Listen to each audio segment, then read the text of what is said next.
Y aunque pueda parecer de sorprenderte, en cierto modo, los billetes no son exactamente dinero. Son más bien sustitutivos monetarios o son más bien cuasi dinero. Y especialmente desde que se produjo el mayor robo de la historia, que fue el 15 de agosto del año 1971. Vamos a ver si lo entendemos todo esto. A lo largo de la historia ha habido un montón de sistemas monetarios, pero especialmente me interesa la historia reciente. Desde aproximadamente el año 1870 hasta la Primera Guerra Mundial, 1915, casi todos los países del mundo tenían un patrón oro. ¿Qué quiere decir un patrón oro? Todos daban por asumido que el dinero de verdad, lo que era un medio liberador de deudas, lo que era utilizado como unidad de cuenta, era el oro. Y cada país podía imprimir tantos billetes que representasen ese oro como oro tenía. Y lo que era utilizado en las transacciones internacionales era el oro. Ojo, no hacía falta llevar el oro de lado a lado. Simplemente se podía llevar billetes o se podía hacer anotaciones en los bancos de cuánto oro tenía cada uno y era suficiente. Por desgracia, vino la Primera Guerra Mundial. Y en la Primera Guerra Mundial los gobiernos querían gastar mucho porque hay mucho gasto de guerra. Y si tú solo podías imprimir el número de billetes equivalente al valor del oro que tenías, pues entonces no podías imprimir tantos como querías.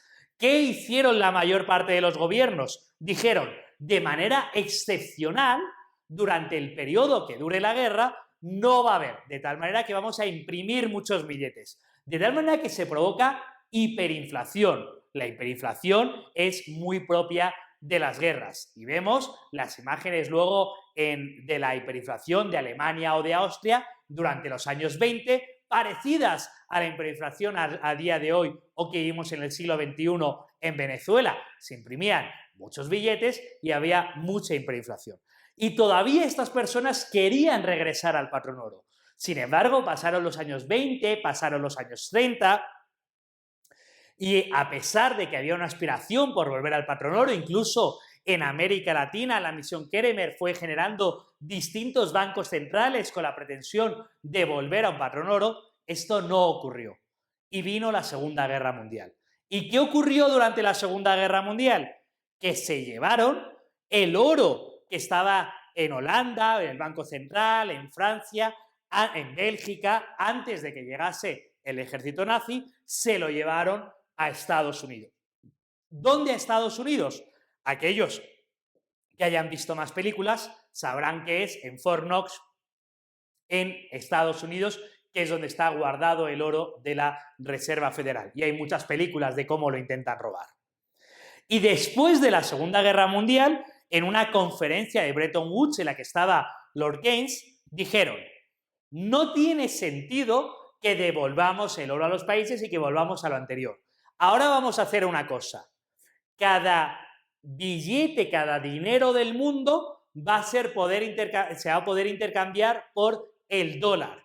Y el dólar se va a poder intercambiar por oro. De hecho, si te molestas en buscar ahora mismo en Google, podrás ver que durante los años 50 los billetes de dólar decían literalmente que se podían redimir en oro, que se podían intercambiar por oro on demand. Es decir, tú podías ir con tu billete de 20 dólares y te daban un poquito de oro.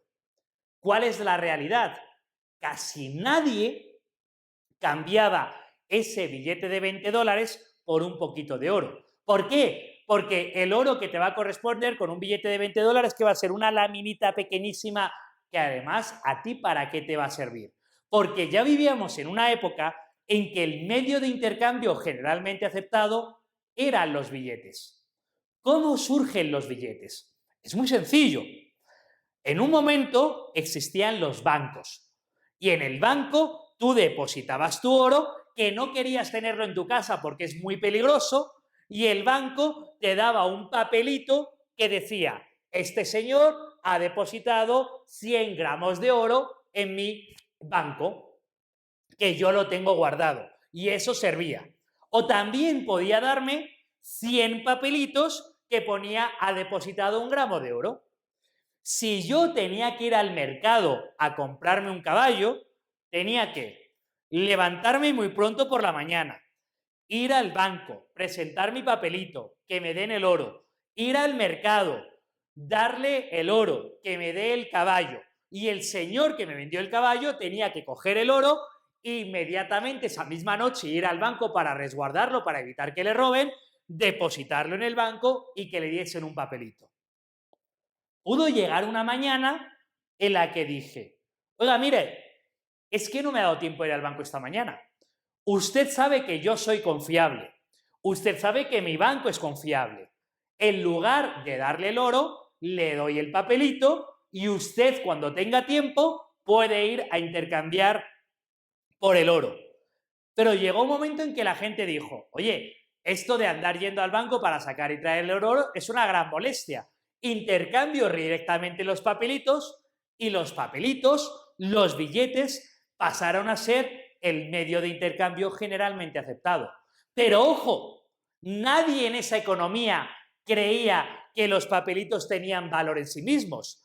Todos daban por asumido que el papelito era aquello que te iba a poder intercambiar por el oro, que era lo que tenía valor real, pero que era más cómodo utilizar papeles que utilizar monedas o gramos de oro.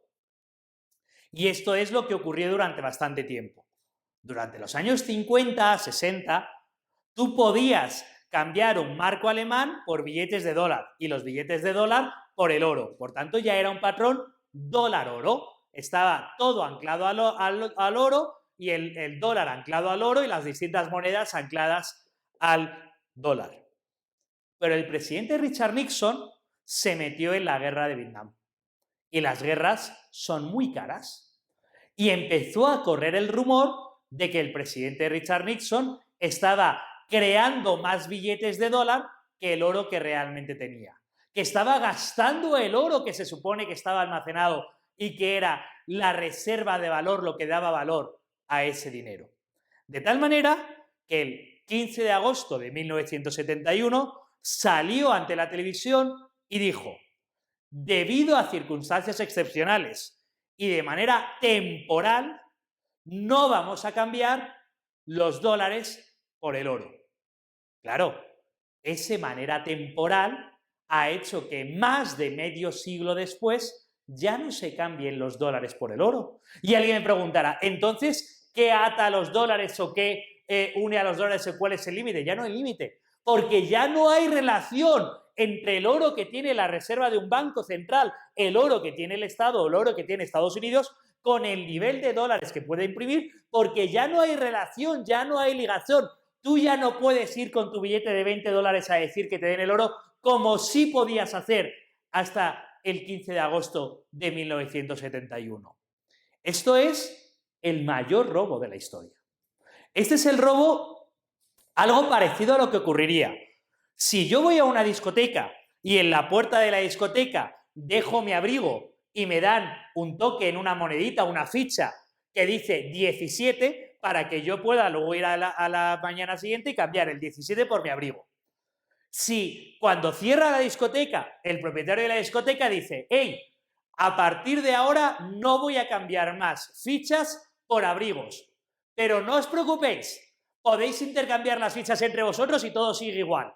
Tú le dirás, me ha robado mi abrigo, porque yo creo que la ficha no tiene ningún valor en sí misma.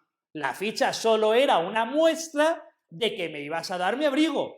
Exactamente igual. El billete no tiene valor en sí mismo. El billete es solo una muestra de que tú me vas a dar el oro. Pero ya no hay obligación y ya no hay ligazón con ese oro. Por tanto, ahora lo que son los billetes son cheques sin cobrar, cheques impagados. Los billetes eran una promesa de que te van a dar oro y ahora no son una promesa de que te van a dar oro porque esa promesa se ha incumplido.